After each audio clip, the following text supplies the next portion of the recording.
Yeller Alex Rozier here. After posting my family salary and breaking it down into how we spend that money, we received tons of feedback, which is awesome. Keep the feedback coming. But one point of feedback that just kept coming was, this seems crazy. You seem to be way over the top with this whole budgeting thing. Why are you doing it? Why don't you take care of your family instead and go on some vacations and go to restaurants with some of those savings you have? This seems crazy. And speaking of crazy,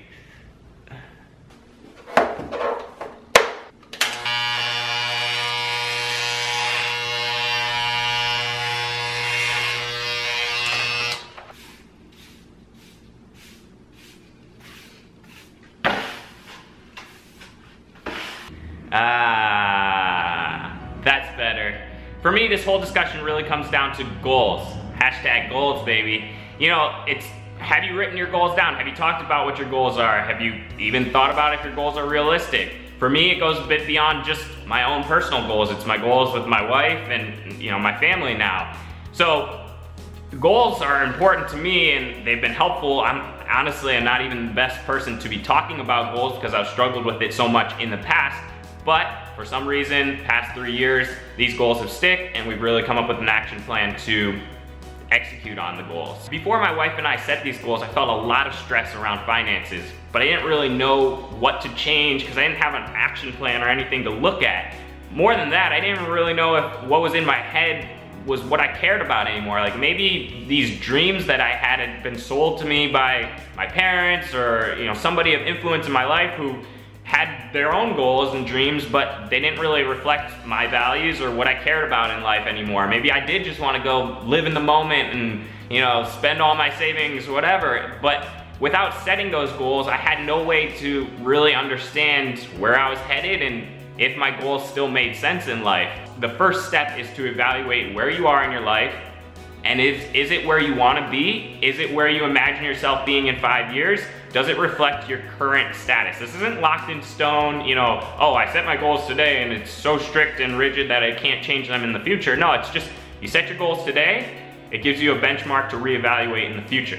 As I mentioned, I personally have struggled with goals. I get all jacked up in the goal setting process and then set these big audacious goals but never really back into it with a plan on how I'm gonna achieve it. So then a few days later, I just forget what those goals even were, kind of like a New Year's resolution type goal.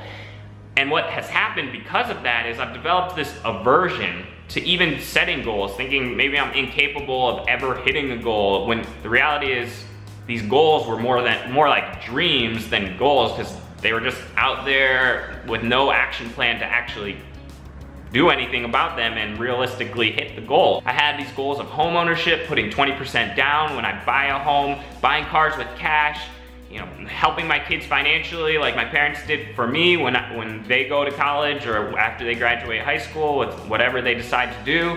I had these goals of, you know, going on nice vacations and eventually then retiring. And the thing is, I talked about these goals with my friends before I really had a plan in place to hit them. I would talk about them as if I was living a life to hit those goals. But the reality was I didn't have a plan. And when it came time to say no to myself for something I really wanted but couldn't really afford, or say no to my friends and family who were inviting me to do things that I really couldn't afford, or my long distance girlfriend who was like, hey, can I see you? And sure, I'll fly you out. I didn't have a plan, and so it was just that much harder to say no to myself because I didn't feel confident in what I was doing financially speaking. I would look at my savings account, I got some savings there, sure, I can afford this, no problem. But after the past 3 years of really sticking to my budget with my wife and having these clear goals outlined, it's amazing how much easier those no's become. Even though it's still tough, you know, you still want to do that stuff, but when you can look at your plan and say, sorry, it's just not there, I just can't afford it right now, it's like, okay, you move past that want and desire, and then you go ask, you know, maybe you propose something else to do. And the last point here is then if you find yourself saying no too much or really wanting to do something, at least you have a plan in place that you can really evaluate that decision against and say, okay, is it that important? Should I reevaluate my plan? Should I reevaluate my goals? And my wife and I do this definitely once every year. At the beginning of the year, we reevaluate our goals, make sure they still match up to what we want to achieve in life. Are we happy with the way we're living today? Does it match with how we think we want to live in a few years? And then, you know, obviously long term as well, what our goals and aspirations there are. So with that said, let's dive into what my family's actual financial goals are and how we even got started setting them up.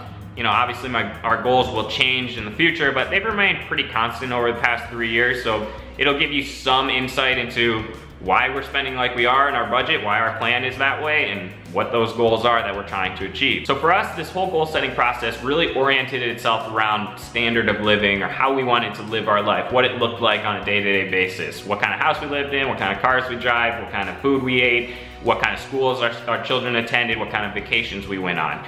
And so we looked at those components, but it was tough because we were young, we didn't really understand what a lot of those things meant. So we had what we wanted to do now and what we wanted to do in the future, and the reality is we've just made some assumptions about the future.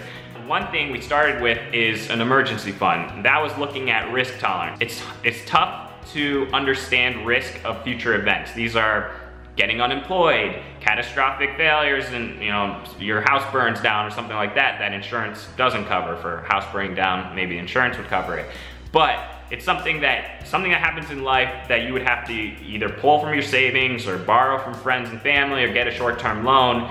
And so it's important when you're setting your goals to figure out what is your risk tolerance and then set aside a emergency fund that reflects, you know, what your risk tolerance is and make sure that you feel comfortable in life. So for us, we decided 15 grand, 6 months worth of our baseline expenses. And so that's 15 grand. We had at this time about 45,000 in savings. And again, this comes down to, okay, 45 grand in savings. Oh, if I'm on a day-to-day trying to make a decision of whether or not I can afford something, you're looking at your savings account like, yeah, of course I can afford this. I got 45 grand sitting there. But right away here, as we start this process, emergency fund, 15 grand, gone. So now we're down to 30,000 in savings, gone. It's earmarked for something else. It's not just free to spend. It was getting kind of dark, so I mixed things up. Hopefully this lighting is better. Next thing we evaluated when it came to standard of living was short-term goals. What do we want? And the reality was we were living in San Francisco. It's a new environment. Neither me or my wife had ever lived in a metropolitan. It was exciting, it was energetic, there's a lot of people around, we're in San Francisco, and we thought, okay, let's just try to live, you know, as cheaply as possible. We don't need any lavish vacations. We're in this brand new environment with tons of things to do. Like, let's just see how much we can get by on, you know, just doing what's around us and not really spending a lot of extra money on that. So let's just focus on spending as little as possible, knowing that San Francisco is going to be a short-term play for us anyways, maybe 5 years. And then, you know, we don't have any family in California, so eventually we're probably going to move back to closer to family. So we had that mindset. We didn't feel trapped that, oh, we're in this big city that's super expensive and we're on a low income, and how are we going to make ends meet in the future? How are our kids gonna go to school? How are we gonna get a bigger apartment? So we didn't feel trapped, and we had that mindset in this whole process. As far as expenses went, I had already gotten an apartment after watching the market for several months and finally finding one that I thought was below market rate. So we already knew that we were on the lowest end that we possibly could for where we wanted to be location-wise. So all the other expenses were kind of at play, other than bare necessities. You know, those were basically what we're playing with. What's our vacation budget? What is our food budget? What is our entertainment budget compared to our savings goals? And as we thought about what our savings goals were, we really thought at this point, okay, 5 years from now, we don't really need any more short-term savings goals because we have all we need. We have our emergency fund in place. And so really we're talking, once we leave San Francisco, what are the savings that we're gonna need in place and what are our goals there?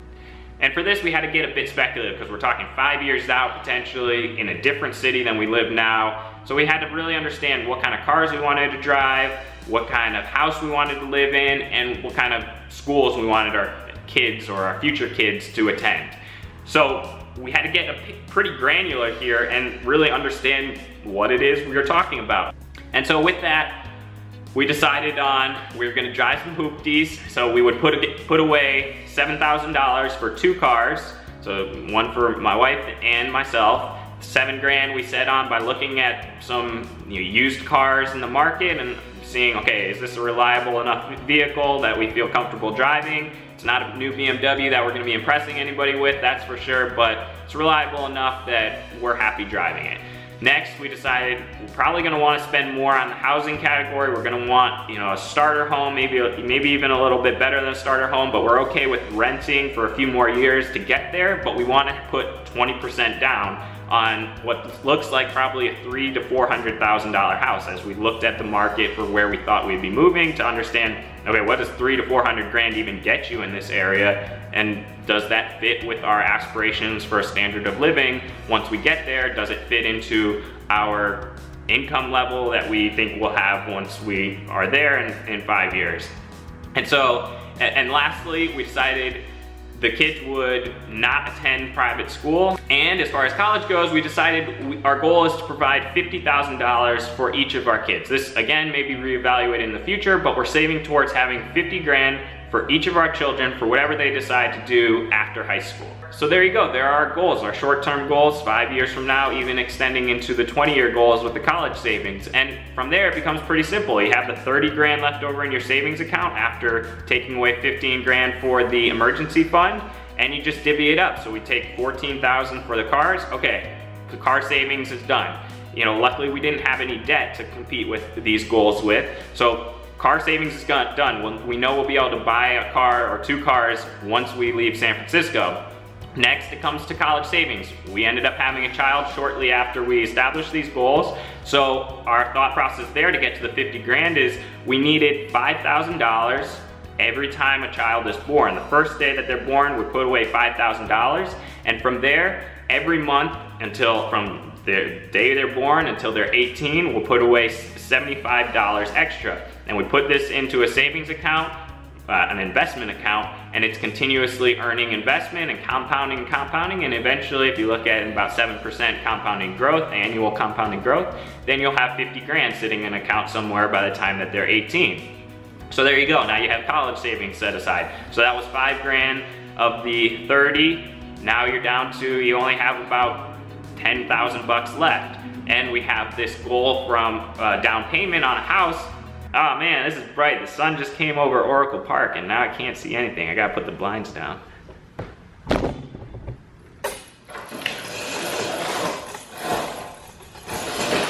The last savings goal we have to address is the down payment on the house. And on a $300,000 to $400,000 house, we're talking $60,000 to $80,000. We only have $10,000 left of the $45,000 in savings. So we put that towards the down payment fund. Let's just call the fund $80,000 to be safe on the high end.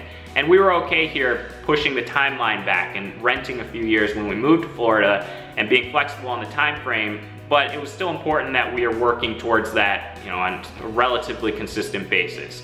And so we have $70,000. You know, we had $10,000 we moved towards. We have $70,000 remaining that we need to save for. And that's where vacation, entertainment, restaurants, our daily budget there is constantly scrutinized. Not constantly, it's more like a monthly basis. It's scrutinized between, do we want to increase this vacation budget, increase the restaurant, increase the entertainment budget, and slow down our down payment savings fund? Or would we rather increase our savings fund, buy a house sooner, and not go on vacations now? And so that's really what the battle is today, and it's not really a battle. Luckily for my wife and I, we're pretty aligned on, we live in a beautiful San Francisco. It's like being on vacation all the time. We don't really need any other fancy vacations, and we're happy with where we're at, so we'll put as much as we can towards the down payment. The other side of it is we could decide, okay, it's really important for us to buy a house in the next 3 years, but we need more income, so we really are gonna prioritize our time. Instead of enjoying San Francisco and our family, we're gonna focus on making more income.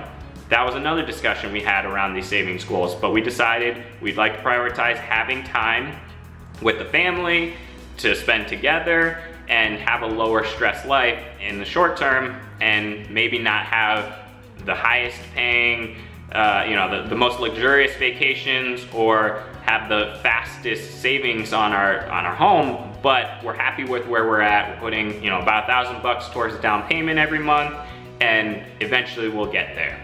And last, when it comes to savings goals, you may have noticed I kind of glossed over retirement and financial independence, which are two other goals that we have.